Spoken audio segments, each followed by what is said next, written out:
Warning! Kinda Murdery contains adult themes, explicit language, and descriptions of violence. It is not suitable for anyone, and we recommend you stop listening now. So I heard my door opening in my sleep because it made that really loud creak sound. And my dogs heard at the same time. So simultaneously, all three of us popped up. My dogs, as soon as they heard this, they went into like full feral mode, foaming at the mouth, barking, growling, jumping off the bed. I'm pretty sure one of them came close to breaking my...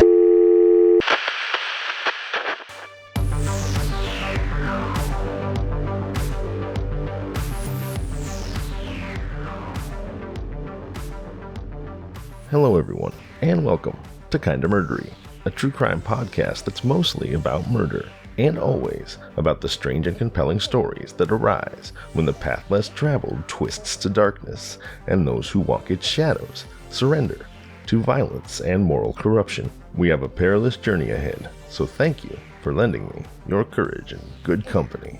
Coming to you, freshly recorded from San Diego, California, I'm Zevon Odelberg, and this is Kinda Murdery. Hey there, it's Super Bowl Sunday, and Kinda Murdery is just crazy enough to drop a brand spanking new episode at 5 p.m. Pacific time, which means the game is probably somewhere in the second quarter, so if you're not a football fan, go ahead and listen to Kinda Murdery instead. I actually am a football fan. Go Niners. Sucked when the Eagles beat us. I'm probably watching the game right now. But if you are listening to Kinda Murdery when you could be watching the Super Bowl, that snippet of a phone call that you heard right after the content warning was of course a piece of the call from Taylor from Durham, North Carolina, telling the story of the time that she and her two Great Danes foiled a potential break-in, and her story inspired me to tell the story of the mauling of Malissa Matthews, a woman who was killed instead of protected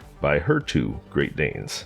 That said, I want to be clear, and I say this both for Taylor, who I appreciate for listening and calling, but also to be fair to Great Danes. They are a very sweet dog breed. The story I'm telling doesn't represent Great Danes writ large at all. Prior to the death of Malissa Matthews in 2019, Great Danes as a breed had been responsible for the deaths of only 3 people in the US and Canada in nearly 40 years. By contrast, some of the more notorious breeds have killed literally hundreds in the same time span. Okay, so that's my Great Danes really are sweet dogs, don't misunderstand me disclaimer. Let's get to the story. You have arrived at part 2 of Scooby-Doo, Why Did You? The Mysterious Mauling of Malissa Matthews. That's right, I said part 2, so if you haven't heard part 1 yet, go back and listen to it. Then, rejoin us. I'll save you a seat. Alright, as I often do, I'll rewind the story just slightly to allow you to settle back into the narrative.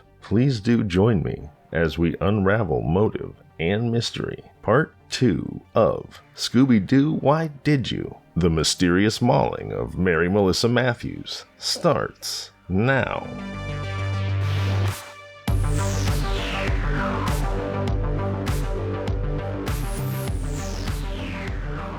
Mary Matthews received the Great Dane named Bo Jackson from Renoshek's Save Rocky the Great Dane Rescue on January 5, 2019. Renoshek subsequently shared more than 30 pages of documentation that Matthews submitted to Save Rocky the Great Dane Rescue and Rehab before they released Bo Jackson to her. Mary Matthews also transmitted to Renoshek many photos and video images of Bo Jackson settling into the Matthews home. The photos showed several different parts of the house, with little sign anywhere of the neglect described in the Waynesville police report of Mary Matthews' death scene. The only visible beer cans in any of the photos and video images were on a lampside table beside Markdale Matthews, and tipped over beside his foot in a videotaped roughhousing scene. And despite Markdale's assertion that his wife would pop pills in the morning and then drink beer all day until she passed out, ultimately, the coroner's toxicology report would find neither alcohol nor any illegal drugs in Mary Matthews' system, and so the plot thickens.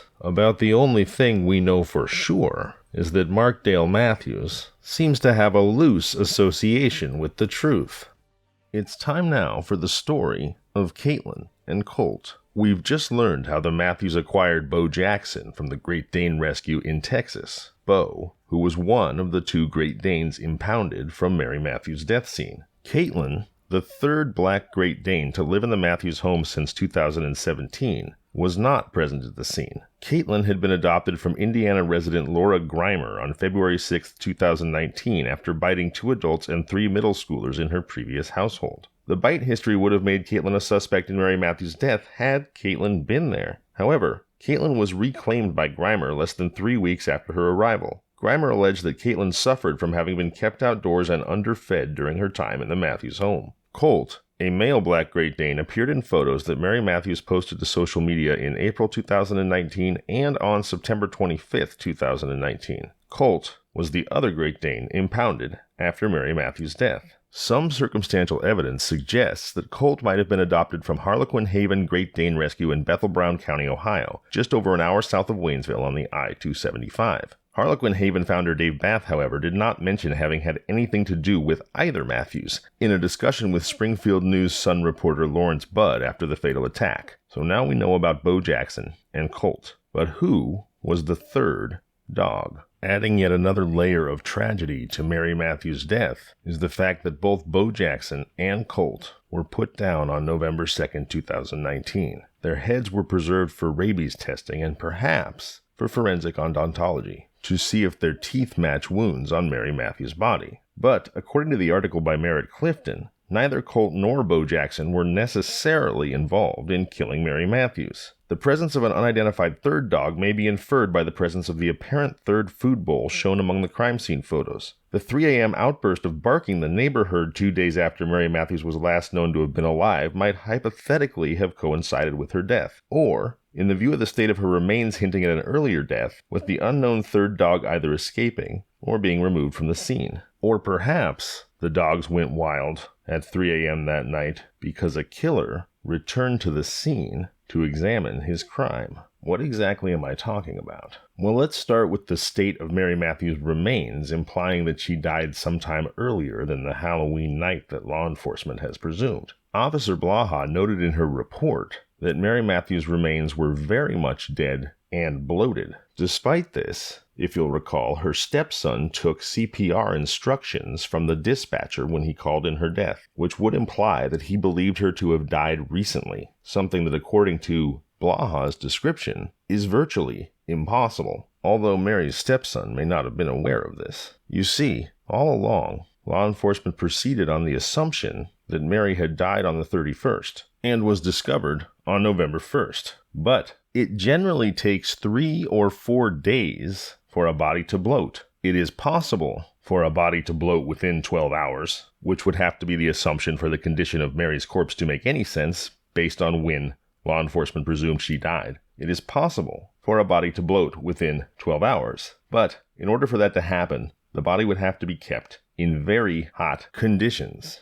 Markdale Matthews checked into jail at 10:30 a.m. on October 30th, 2019, turning himself in for failure to pay child support, but a car rented to Mary Matthews returned home, presumably after dropping off Markdale, and was never seen to move again. This was on October 30th, 2019. Also on that same day, Mary Matthews' employer received a text, presumably from Mary Matthews, although we all know that somebody else can easily get their hand on a cell phone and even unlock it, especially with facial recognition. I don't know if iPhones or Android phones can tell if a person is alive or not, but I imagine that just the actual face would unlock the phone. So the text message certainly doesn't convince me that Mary Matthews was still alive. The neighbor's camera didn't pick up any motion in or out of the Matthews home after noon on October 30th, 2019. So law enforcement's assumption generally has been that Mary Matthews must have died from dog attack one of 3 times. Sometime after noon on October 30th,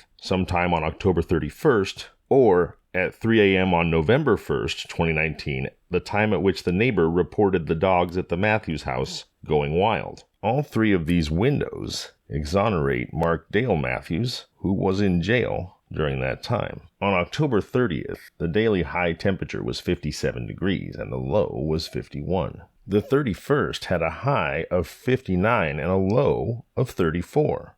As for November 1st, it was cold. Between midnight and 6 a.m., Waynesville showed a high of 37 and a low of 28. based on the speed a body bloats, absent high temperatures, it is unlikely that Mary was killed on the 30th or the 31st, and it is borderline impossible that she was killed when the dogs went wild at 3 a.m. on November 1st, only to be discovered by her husband hours later. The high for that entire day of November 1st, by the way, was 46 degrees. There was no time for Mary's body to have achieved a bloat. Brandon Evans and his sister Brooke Francis, Mary Matthews' children by her previous marriage to Florida heavy equipment repair technician Michael Evans, said they, quote, cannot comprehend how their mother would have been mauled to death by her Great Danes inside her home, reported Karen Johnson of WLWT5 Television News. According to Facebook posts shared by Mary Matthews' children, she referred to her dogs as her, quote, lazy Danes. In September 2019, she posted photos of them on social media, curled up on her couch. From everything I'm seeing, I have questions, Brandon Evans told Johnson. She was our mother, and she was a person. This deserves to be investigated. He became even more emphatic. This has been brushed aside. With the help of Clearcreek and Warren County, it's been brushed aside, and she's just been chalked up as another druggie who was too incoherent to call them for help.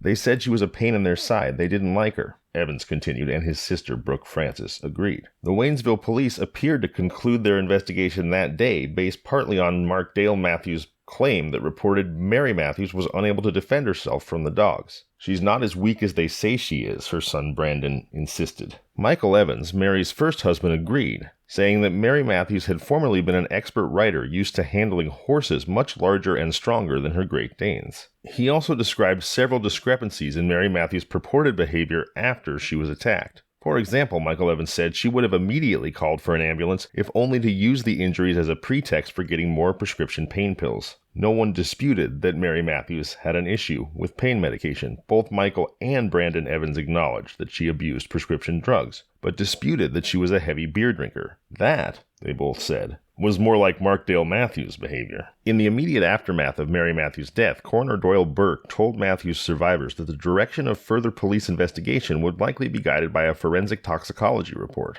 and that the toxicology tests would take several weeks to complete. He acknowledged that further investigations, such as microscopic examination of Matthews' multiple wounds, could provide new evidence, but finished, saying, "We are open to any information. Some things just can't be proven." The animal welfare organization Animals 24/7, as part of writing the article that I've referenced in this episode, spent over a week looking for clues about the possible identity of the third dog, but could uncover nothing, just that photo of 3 dirty dog bowls in a row, as if 3 dogs had been fed together shortly before Mary Matthews died. A red folder labeled Investigation of the Death of Mary Matthews contains quite a bit of information, including text messages, call logs, photos, police reports, and a coroner's report. It's not an official investigative file, but one created by Matthews' daughter, Brooke Francis. When I heard she was attacked by dogs, I felt very confused. I had so many questions, Brooke said. Police said the dogs were found on the back patio, but it didn't make any sense to me how Mom was able to open the door and put them out before collapsing, but yet she didn't call anyone for help. Now that the coroner's report has been released, Brooke Francis has even more questions. The coroner basically said that we needed to know that she had no alcohol in her system and that there was only therapeutic levels of her medication. She was taking her prescribed medication as she was supposed to. You see, one theory is that Mary Matthews was so intoxicated and not in a right state of mind that she was unable to fight off a dog attack or call 911. The toxicology report showing lack of alcohol, illegal drugs, or illegal levels of prescription drugs seem to make that theory a virtual impossibility. However, the toxicology results did not change the coroner's ruling that Mary Matthews' death was accidental. Doyle Burke, chief investigator for the Warren County coroner, said it's likely Mary Matthews slowly bled to death, and as she bled out, she lost mental acuity. The coroner pointed out that every injury on her body was consistent with dog bites from a Great Dane. I did see her body, and I did see the bites, and I do believe that she was attacked by dogs and died from loss of blood, her daughter Brooke Francis said. She's not questioning the cause of her mother's death, but rather the circumstances surrounding it and the investigation itself. She said that's why she began her own investigation. There's so many weird coincidences surrounding her death that it just doesn't make sense. For instance, the car Mary Matthews shared with her husband had mysteriously burned in their driveway 1 week before her death. What? Okay. Brooke Francis insists that she's not just a grieving daughter looking for someone to blame. I'm just tired of hearing that, she says, because this isn't an emotional response. I have solid evidence of stuff, and I have information to prove that there's more to this story. We just want to feel like our concerns are being heard and that there's been a thorough look into this. That's all that we're asking for, said Brooke's husband, Tom. Yes, and I believe there's a possibility that there is someone who had something to do with this and wanted her gone, said Francis, who has collected phone records, text message chains, and legal documents that she says are enough to prompt a fresh look at her mother's death. Chief of Police Terrill said he and his investigators had met with Matthews' children and reviewed evidence turned over to them. The police chief, a former major crimes detective in Middletown, said a Florida-based investigator had, quote, fanned the flames, unquote, for Francis and brother Brandon Evans with a third dog theory, possibly involving a coyote or another dog they had at the house that, quote, just doesn't hold up for us, unquote. She was bitten over 200 times, the police chief said, suggesting the loss of blood could have compromised her ability to save herself with a call for help. This took a matter of time, said Odelberg, the coroner. She could have called for help. She chose not to. As I've already mentioned, both Coroner Burke and Police Chief Terrill acknowledged that the toxicology test showed no trace of alcohol and only the level of drugs associated with Matthews' prescription, as well as no illicit drugs, which adds to the questions as to why Mary Matthews never called 911, although she took time to change her clothes after the attack. The lack of alcohol also, as previously alluded to, seems to contradict her husband's assertion that she abused drugs and beer every day. Those statements came through him, not through us, said Police Chief Terrill, while noting that beer cans were stacked 2 foot thick around the house. When asked about the implication of the lack of alcohol, illicit drugs, or overuse of drugs in Mary Matthews' system, the coroner would only say, "We're working hand in hand with the Clearcreek Police. There's not a whole lot more to say about it." As for the police chief, he seemed to tire of anyone who thought there was more to the case than what appeared on the surface. "We need to wrap this up," Terrill said. "We need to make sure there's nothing else out there." Shouldn't making sure there's nothing else out there come before wrapping it up? And of course, Mary Matthews' children have very different feelings about the case than the authorities. "I believe that there's a possibility that there is someone who had something to do with this and wanted her gone," Mary's daughter Brooke said. Brooke's brother Brandon said just after his mother's death that he believed that Mary was a problem for the local police and the subject of a protection order neighbors had obtained from the court. "Well, they say she was a pain in their side," Evans said. "They didn't like her." Brandon Evans said police appeared to conclude their investigation that day, based partly on Mark Dale Matthews' statements that she was unable to defend herself from the dogs. But neither of Mary Matthews' children accept the law enforcement version of what has happened. Says Brooke, "I felt and we felt that there wasn't enough investigating done to prove that these dogs actually did it, and that there wasn't something else or someone else that could have contributed to this or to get those dogs to attack her." Brooke declined to share her theories because she doesn't want to implicate anyone who hasn't been formally charged. "I wouldn't share theories unless I had solid evidence," Brooke Francis said. "But yes, I have other theories about this, and I have evidence to prove it." All right, let's step back for a moment and try to connect some of the dots of what it seems is allegedly being implied here, both by Mary Melissa Matthews' daughter and son, and also by some facts of the case that don't quite seem to add up to the apparent law enforcement conclusion that this was purely a tragic mauling of an inebriated woman by her 2 pet Great Danes, a breed which, once again, in almost 40 years, has killed only 3 people in the U.S. and Canada. Okay, let's take a look at some of the facts of the case and talk about which things seem just a little hard to swallow. Here are the facts as we know them and as they are assumed. On the morning of Wednesday, October 30th, 2019, the Matthews neighbor reported that a person who was apparently Mary Matthews drove Mark Dale Matthews from the Matthews home to jail, where Mark Dale checked in at 10:30 a.m.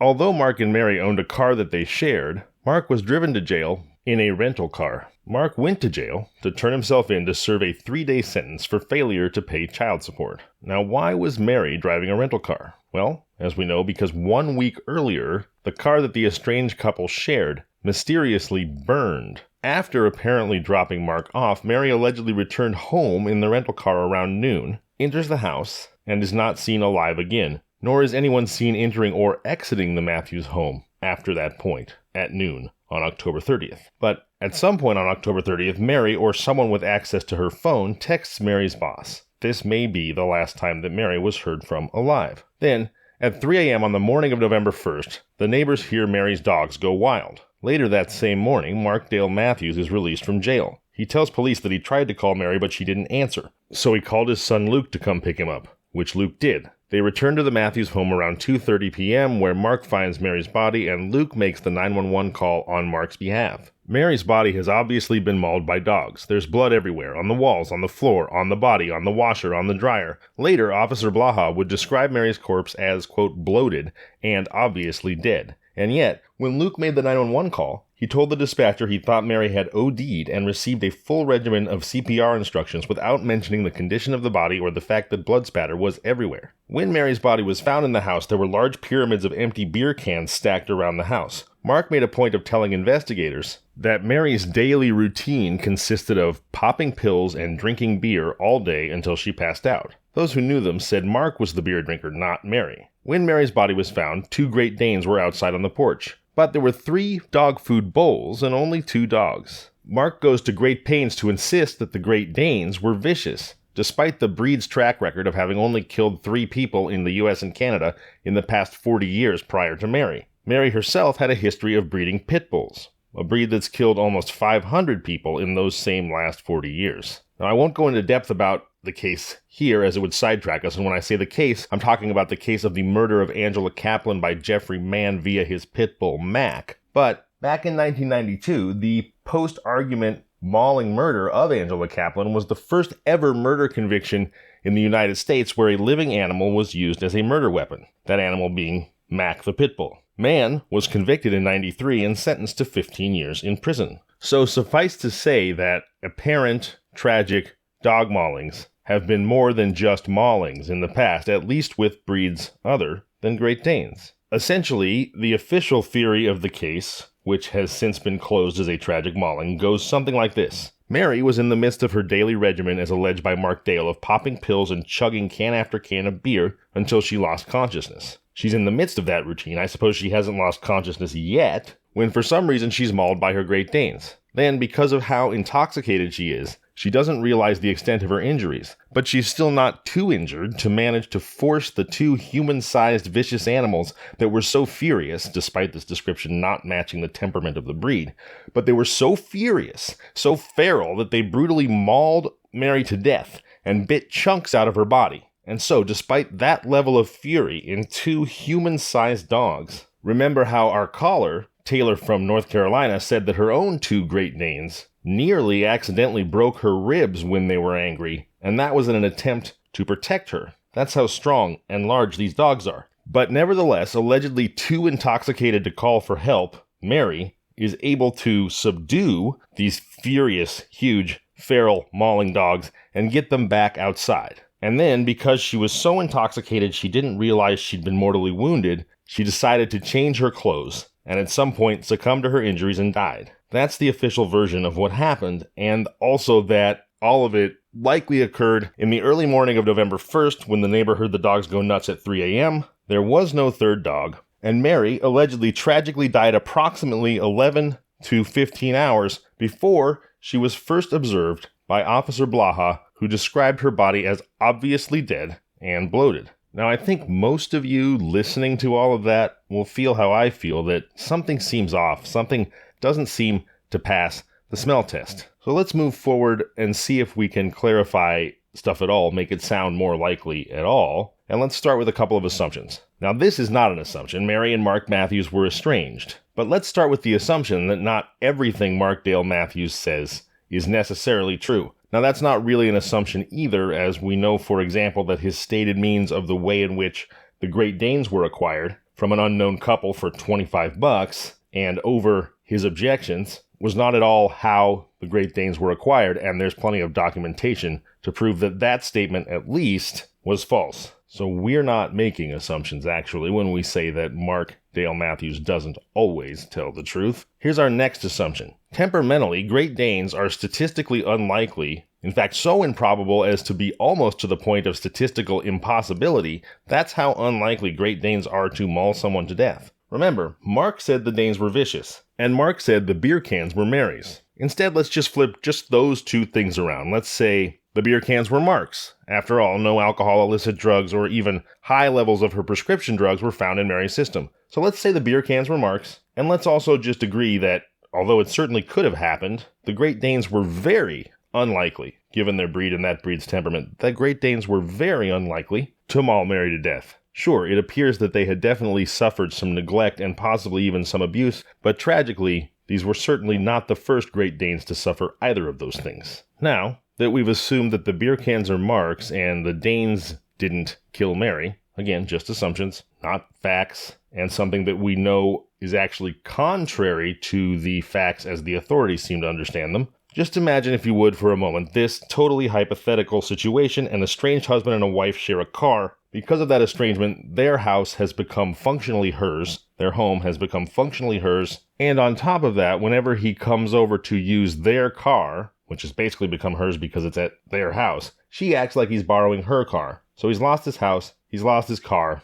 and let me just pause right now and point out that if you share ownership of a car with someone, you both have an equal right to drive it or even loan it. So if your shared car is being driven around, it's as likely to be driven by you or someone you loaned it to, or even someone who is driving you somewhere, as it is to be driven by the other person. But if you wanted everyone to assume that they knew who was driving a vehicle and that it wasn't you or a friend of yours, then getting the person you shared with to rent a car in their own name and be seen driving it around seems like a pretty good way to do that. And since rental contracts limit who can legally drive a car, anyone who's casually interested is much less likely to consider that someone other than the person who rented the car might be driving it. What if Mary Matthews had been dead for days before her body was found? That would explain why Officer Blaha found the body bloated despite the low temperatures, which ranged from the low 30s to the mid-50s in the days surrounding her death. What if the beer cans were Mark's instead of Mary's, suggesting that he had spent hours or even days in Mary's house recently? What if Mary hadn't been intoxicated? In fact, she wasn't, or at least not very, according to the toxicology report. What if someone other than Mary drove Mark to jail? What if Mary was already dead at that point? What if Mary's dogs going crazy at 3 a.m. on the night of November 1st wasn't because they were mauling Mary, but because the third dog who had was being removed from the premises, or perhaps the third dog was brought to the premises for the express purpose of biting chunks out of Mary's body to make it appear she died of mauling. We know there was blood everywhere, so we know Mary bled. But did she bleed because of dog bites, or were dog bites used to obscure her bleeding? Why did Luke Matthews not mention all the blood? Why did he seem to think his stepmother would respond to CPR? Was he just in shock? Possibly. Why, since there was no alcohol in her system and only therapeutic levels of her legal prescription drugs, did Mary Matthews change her clothes but not call for help? What if she was never in a position to make the decision about calling for help or not? What if her clothes were changed because the first set revealed a telltale piece of evidence, or failed to show something that should have been there? The only evidence we have that Mary Matthews was still alive when Mark was delivered to jail is Mark's statement and the neighbor's belief that it was Mary driving the rental car that took Mark to jail, and that it was Mary who returned, parked the car, and disappeared into the house, never to be seen alive again. Well, that and the text message that Mary's employer received on the 30th, but even if Mary's phone was locked with facial recognition, her face would have been there to open the phone if she'd been murdered. Someone else could have sent the text. Of course, I don't know what really happened, and it could be that only Mary Matthews knows what really happened.